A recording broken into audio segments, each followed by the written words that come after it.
कि राम जेठमलानी जी ने एक ही सांस में गडकरी जी का इस्तीफा मांगा और मोदी जी को प्राइम मिनिस्टर करके पुरस्कृत करो, ऐसी भी मांग की। ये दोनों मांगे एक साथ आने के कारण मैंने ये लिखा कि संशय की सुई गुजरात की ओर जाती है। I don't know how much is he taken seriously. Party इस पूरे आरोप को बहुत ही स्पष्ट रूप से अस्वीकार करती है। जो राष्ट्रीय स्वयंसेवक संघ ने ये मायाजाल बुनने की कोशिश की थी कि भारतीय जनता पार्टी एक आजाद संगठन है, उस मायाजाल का, उस मिथ्या का पूरी तरह से पर्दाफाश हो गया है।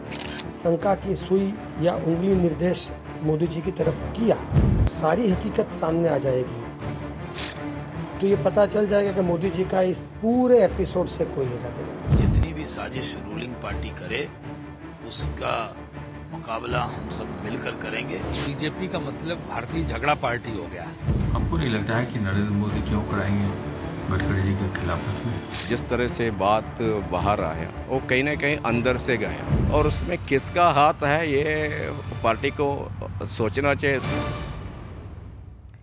नमस्कार, शाम 6 बजे बड़ी खबर में चर्चा। नरेंद्र मोदी और नितिन गडकरी खेमों के बीच बढ़ती खाएगी वो लड़ाई जो आरएसएस और बीजेपी की दरार गहरी करती जा रही है। ये वो लड़ाई है जो मोदी के लिए इस समय सबसे अहम गुजरात विधानसभा चुनावों से पहले बढ़ रही है, तीखी हो रही है। ताजा मामला आरएसएस के एक वरिष्ठ सदस्य और संपादक रहे एमजी वैद्य के ब्लॉग का है, जिसमें उन्होंने कहा है कि नितिन गडकरी के विरोध के पीछे नरेंद्र मोदी हैं। ये मुहिम गुजरात से शुरू हुई है क्योंकि राम जेठमलानी ने गडकरी का इस्तीफा मांगा और मोदी को प्रधानमंत्री उम्मीदवार बनाने पर जोर दिया। जाहिर है एमजी वैद्य के ब्लॉग से सुबह बवाल मचा। बीजेपी के अध्यक्ष नितिन गडकरी ने बयान जारी कर कहा कि ये आरोप बेबुनियाद हैं। पार्टी पूरी एकता और विश्वास के साथ गुजरात चुनाव लड़ रही है। आरएसएस ने भी जल्दबाजी में एक लाइन की सफाई जारी कर कहा कि ये एमजी वैद्य के निजी राय है। दूसरी तरफ कहा जाता है कि एमजी वैद्य को मोदी के कहने पर संघ परिषद से संजय जोशी के समय के साथ हटाया गया था। उनके बेटे मनमोहन वैद्य को भी गुजरात में प्रभारी पद से हटाया गया था। तो बड़ी खबर में सवाल है कि क्या ये एमजी वैद्य और मोदी की निजी लड़ाई है? क्या एमजी वैद्य के ब्लॉग में कही गई बातें सही हैं? क्या वैद्य के ब्लॉग से मोदी को चुनाव में नुकसान होगा? क्या अब नितिन गडकरी और मोदी की लड़ाई और बढ़ेगी? लेकिन आगे बढ़ने से पहले इस समय की ग्राउंड रिपोर्ट पर सबसे पहले नजर डालते हैं।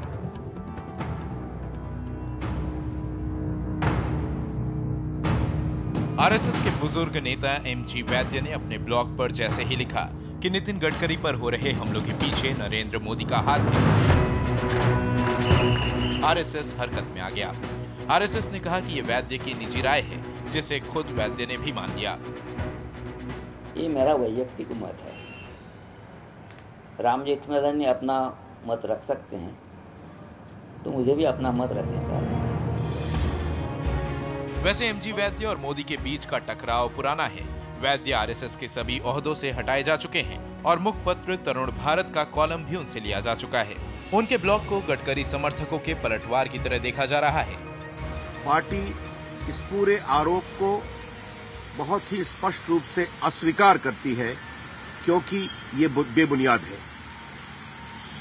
पूरी भाजपा, इसके सारे नेता, सारे मुख्यमंत्री एकजुट हैं।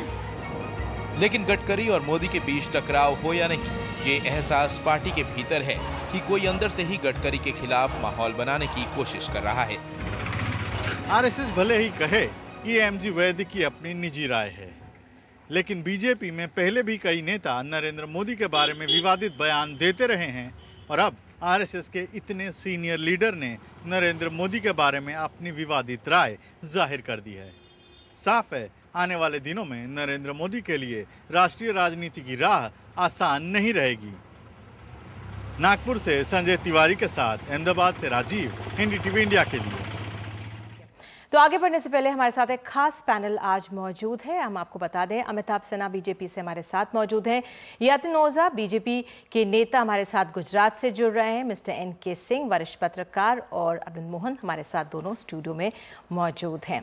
तो आइए आगे बढ़ते हैं और आपको बता दें कि आज बीजेपी की तरफ सफाई से क्या कहा गया। मामले की नजाकत को समझते हुए नितिन गडकरी ने बाकायदा प्रेस विज्ञप्ति जारी कर मोदी का समर्थन किया है, जिसमें उन्होंने कहा कि मेरा ध्यान वरिष्ठ पत्रकार MG वैद्य के मराठी ब्लॉग की ओर दिलाया गया है।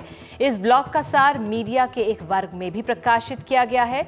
लेखक ने हाल में पार्टी के एक सांसद की टिप्पणियों को नरेंद्र मोदी से जोड़ने की कोशिश की है। बीजेपी ऐसी किसी भी कोशिश को पूरी तरह खारिज करती है, क्योंकि इसका कोई आधार नहीं है। पार्टी के सभी केंद्रीय नेता और मुख्यमंत्री पार्टी के लिए पूरी तरह मिलकर काम कर रहे हैं। हम गुजरात विधानसभा चुनाव पूरे आपसी विश्वास और एकता के साथ लड़ रहे हैं। बीजेपी पूरी तरह एक होकर मजबूती से नरेंद्र मोदी के साथ खड़ी है और हमें विश्वास है कि आने वाले विधानसभा चुनाव में बीजेपी को शानदार जीत हासिल होगी। और आगे बढ़ने से पहले आरएसएस की तरफ से भी एक लाइन की सफाई जारी की गई। आरएसएस ने अपने प्रेस रिलीज में कहा है कि वैद्य के ब्लॉग से किनारा किया। रिलीज में कहा गया है कि ब्लॉग में लिखी गई बातें वैद्य की निजी राय है। तो आइए बस पूरे मामले को पूरी तरह से समझने की कोशिश करते हैं और हमारे साथ खास मेहमान मौजूद हैं। अमिताभ, सबसे पहले आपके पास आऊंगी। बीजेपी के अंदर नितिन गडकरी का बयान सामने आया, लेकिन आपके एक बहुत बड़े नेता नरेंद्र मोदी विधानसभा चुनावों में जा रहे हैं। उधर आरएसएस के एक वरिष्ठ नेता रहे हैं, पूर्व संपादक रहे हैं MG वैद्य, वो इस तरह का ब्लॉग लिखते हैं। क्या मायने, लोग इसे कैसे देखें? निधि जी, मैं एक चीज़ का ध्यान आपकी ओर आकृष्ट कराना चाहूँगा। ये जो भी आपकी चर्चा का आज का विषय है, मुझे लगता है इसका कोई औचित्य नहीं था, क्योंकि MG वैद्य जी, मैं मानता हूँ, मैं उनकी इज्जत करता हूँ, बहुत वरिष्ठ प्रचारक स्वयंसेवक संघ के रहे हैं और हम लोगों का भी वो उनका आदर उतना ही है जितना कि संघ के किसी एक बड़े पदाधिकारी का है। लेकिन इस विषय पे उन्होंने जो राय दी, यदि आप उसको पूरा एक बार आराम से, यदि आप, मुझे नहीं देखा कि आपने उसको दिखाया कि नहीं, उस पूरे ब्लॉग को आपको दिखाना चाहिए। India's #1 news app just got even better. Download NDTV's new app, fully optimized for retina display, full screen view, faster response time, and Sudoku. NDTV's new iPad app. Download now.